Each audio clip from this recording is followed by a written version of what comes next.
नमस्कार दोस्तों, आप सभी का स्वागत है। आज हम मानव हृदय और रक्त परिसंचरण तंत्र से संबंधित लगभग 20 से 25 क्वेश्चन इस क्लास में पढ़ने वाले हैं। तो हमारा पहला प्रश्न है, मानव हृदय यानी कि हार्ट में कितने कक्ष कितने चैम्बर्ड होते हैं। तो हमारा जो हार्ट है 4 चैम्बर्ड होता है। तो ऑप्शन डी हमारा हृदय 4 चैम्बर्ड होता है, यानी कि हमारे हार्ट में 4 कक्ष होते हैं। मानव हृदय में 4 चैम्बर्ड होते हैं, 4 कक्ष होते हैं। और चारों चैम्बर्ड राइट एट्रियम यानी कि दायां अलिन, दूसरा है दायां एनिलय यानी कि राइट वेंट्रिकल्स, तीसरा है लेफ्ट एट्रियम यानी कि बायां अलिन, और चौथा है लेफ्ट वेंट्रिकल्स। इस तरह से हमारे हृदय के अंदर ये जो डायग्राम दिखाया हुआ है, इसमें 4 चैम्बर्ड आपको दिखाई दे रहे हैं। और ये इसमें एक राइट वाला पार्ट एक लेफ्ट वाला है। तो ये जो ऊपर का जो है ये राइट एट्रियम है, और ये नीचे का है ये राइट वेंट्रिकल्स हैं, यानी कि ये राइट वाले पार्ट में है। तो राइट एट्रियम राइट वेंट्रिकल्स, ये है लेफ्ट एट्रियम, ये लेफ्ट एट्रियम है, यानी कि लेफ्ट एट्रियम ये लेफ्ट वेंट्रिकल्स है, नीचे वाला लेफ्ट वेंट्रिकल्स। इस तरह से है मानव हृदय में 4 चैम्बर्ड हैं, right atrium right ventricles, left atrium left ventricles. इस तरह से मानव हृदय 4 चैम्बर होता है। दूसरा प्रश्न है, हृदय में कितने वाल्व होते हैं। वाल्व यानी कि कपाट, कपाट यानी कि दरवाजे जो एक ही दिशा में ब्लड के लिए रिस्पॉन्सिबल हैं। तो मानव हृदय में 4 वाल्व होते हैं, यानी कि चैम्बर भी 4 और वाल्व भी 4। अब वो चारों वाल्व कैसे कैसे हैं। पहला है पल्मोनरी यानी कि दाईं ओर होता है, दूसरा है ट्राइकस्पिड कपाट जो ये भी दाईं ओर होता है यानी कि दाएं तरफ होता है, तीसरा है मिट्रल वाल्व जो कि बाईं ओर होता है, और अगला है एरोटिक जो वाल्व जो कि बाईं ओर होता है, यानी कि दाईं ओर 2 वाल्व और बाईं ओर 2 वाल्व। अब देखिए जो वाल्व जो हैं ये राइट एट्रियम से हैं, और जो राइट वेंट्रिकल्स के बीच का जो एक वाल्व है जिसको ट्राइकस्पिड वाल्व कहते हैं।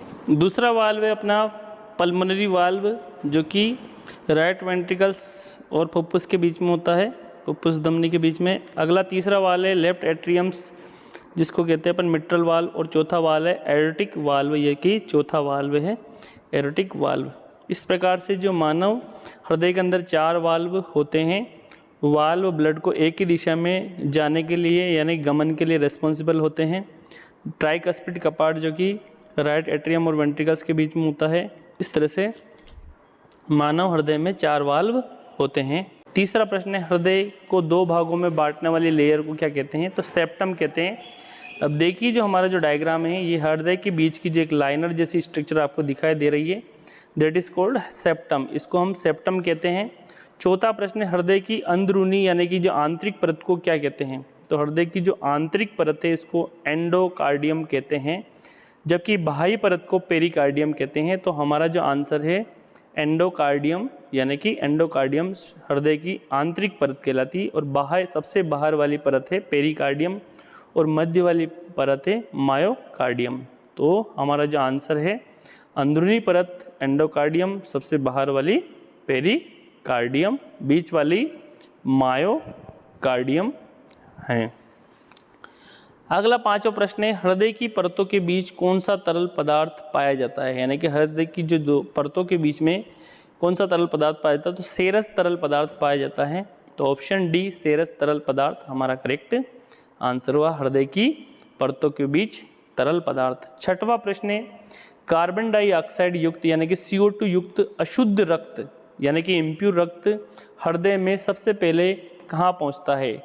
तो ये हृदय में सबसे पहले राइट हार्ट में पहुँचता है इम्प्योर ब्लड, और किसकी सहायता से पहुँचता है ये सुपीरियर और इन्फीरियर वेना केवा की सहायता से। यानी कि वेना केवा जो सुपीरियर है ये ऊपर से लाती है इम्प्योर ब्लड को राइट एट्रियम में, और इन्फीरियर है वो नीचे से लाती है, और यहाँ से फिर से शुद्धिकरण के लिए पल्मोनरी आर्टरी की सहायता से लंग्स तक पहुँचता है।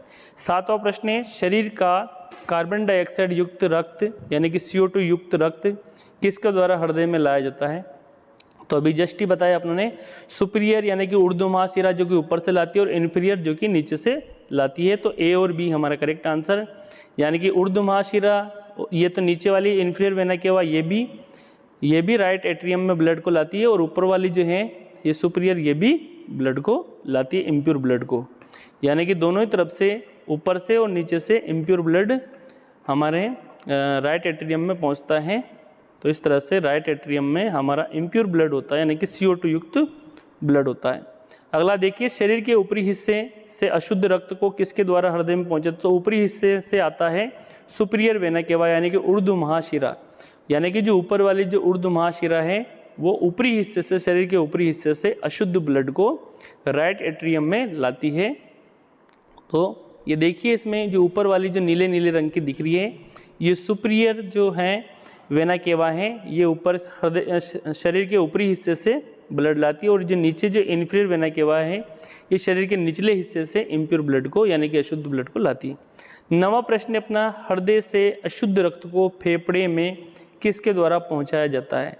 तो देखिए, जो राइट वेंट्रिकल से जो फेफड़े को जोड़ने वाली जो स्ट्रक्चर है वो कहलाती है फुफ्फुस धमनियाँ, यानी कि पल्मोनरी आर्टरी, और इस पल्मोनरी आर्टरी के बीच में भी वाल्व होता है। तो देखिए, ये पल्मोनरी आर्टरी क्या करती है, ये हृदय से अशुद्ध ब्लड को फेफड़ों की तरफ ले जाती है। तो ये पल्मोनरी आर्टरी है, ये शुद्धिकरण के लिए कहाँ ले जाती है? फेफड़ों तक, ताकि CO2 को वापस फेफड़ों तक पहुंचा दिया जाए और O2 को कलेक्ट कर लिया जाए। 10वां प्रश्न अपना, अशुद्ध रक्त से कार्बन डाइऑक्साइड को अलग करने का काम किसके द्वारा किया जाता है? यानी कि इम्प्योर ब्लड को CO2 से अलग कौन करता है? फेफड़े ही करते हैं, यानी कि CO2 वाला ब्लड पल्मोनरी आर्टरी की सहायता से फेफड़ों तक आता है, फेफड़े उसको शुद्धिकरण करके O2 को उसमें मिला देते हैं और वापस से पल्मोनरी वेन द्वारा हमारे लेफ्ट वाले एट्रियम तक पहुंचाते हैं। 11वां प्रश्न है, किसके द्वारा फेफड़ों से हृदय में शुद्ध रक्त पहुंचाया जाता है? जस्ट अभी मैंने कहा ही है। तो शुद्ध रक्त कौन लाती है? हमारी फुफ्फुस शिरा, यानी कि पल्मोनरी वेन क्या करती है? फेफड़ों से हमारे जो लेफ्ट एट्रियम तक प्योर ब्लड को लाने का काम करती है। तो हमारा जो ऑप्शन डी। अगला प्रश्न है अपना 12वां, हृदय से शुद्ध रक्त को पूरे शरीर में किसके द्वारा पहुंचाया जाता है? तो हमारी जो पश्चिम महाधमनी, यानी कि एओर्टा जो होती है, वो एओर्टा क्या कार्य करती है? वो शुद्ध रक्त को शरीर के विभिन्न अंगों तक पहुंचाने का काम करती है। 13वां प्रश्न है, पुरुष में हृदय का वजन लगभग कितना होता है? तो हृदय का जो भार होता है 250 से लेके 350 ग्राम के लगभग होता है। हृदय अपना मुट्ठी की आकृति का होता है और एक पंप की तरह कार्य करता है। तो ऑप्शन बी हमारा करेक्ट आंसर। 250 से लेके 350 ग्राम होता है पुरुष में हृदय का वजन। 14वां प्रश्न है, जन्म के समय बच्चे के दिल की धड़कन लगभग कितनी होती है? जन्म के समय बच्चे के दिल की धड़कन 70 से 160 बीट प्रति मिनट होती है, जबकि एक वयस्क व्यक्ति के अंदर जो हृदय धड़कन होती है 72 बीट पर मिनट होती है, जबकि वृद्धावस्था में जो हृदय की धड़कन वो घट जाती है। नेक्स्ट देखिए 15वां प्रश्न, मानव हृदय जिस थैलीनुमा आवरण में सुरक्षित रहता है उसे क्या कहा जाता है? तो इसे पेरिकार्डियम कहते हैं। हृदय आवरण या पेरिकार्डियम हमारा करेक्ट आंसर है। ये देखिए, हृदय के बाहर एक झिल्ली है, ये क्या कहलाती है? पेरिकार्डियम। ये झिल्ली हमारे हृदय की सुरक्षा का काम भी करती है। 16वां प्रश्न है, हृदय की धड़कन को उत्तेजित करने वाला हार्मोन कौन सा है? हृदय की धड़कन को एक्साइटेड थायरोक्सिन हार्मोन करता है, जो कि थायराइड ग्रंथि द्वारा स्त्रावित होता है। तो ऑप्शन ए थायरोक्सिन हार्मोन। 17वां प्रश्न है, हृदय और उनकी बीमारी से संबंधित अध्ययन क्या कहलाता है? यानी कि हृदय के रोग से संबंधित अध्ययन कहलाता है कार्डियोलॉजी। तो कार्डियोलॉजी में किसका अध्ययन करते हैं? हृदय और हृदय रोग का अध्ययन किया जाता है। तो ऑप्शन डी। 18वां प्रश्न है, मानव शरीर की सबसे बड़ी धमनी। देखिए, जो सबसे जो बड़ी धमनी है वो महाधमनी है, जिसे पश्च महाधमनी भी कहते हैं। यानी कि पश्च महाधमनी क्या करती है? हमारे बाएं जो नीले से शुद्ध रक्त को शरीर के विभिन्न अंगों तक पहुंचाने का काम करती है। 19वां प्रश्न है अपना, रोमेटिक हृदय रोग का इलाज किसकी मदद से किया जाता है? तो रोमेटिक जो हृदय रोग का इलाज एस्प्रिन औषधि की मदद से किया जाता है। तो ऑप्शन डी एस्प्रिन हमारा करेक्ट आंसर। 20वां प्रश्न है, इलेक्ट्रोकार्डियोग्राफी यानी कि ECG किसकी गतिविधि को दर्शाता है? तो ECG हमारे हृदय की गतिविधि को दर्शाता है। तो ऑप्शन ए हमारा करेक्ट आंसर। तो दोस्तों, ज़्यादा से ज़्यादा इस नॉलेज को शेयर कीजिए, लाइक कीजिए। Thanks for watching. जय हिंद, जय भारत, वंदे मातरम दोस्तों। धन्यवाद मित्रों।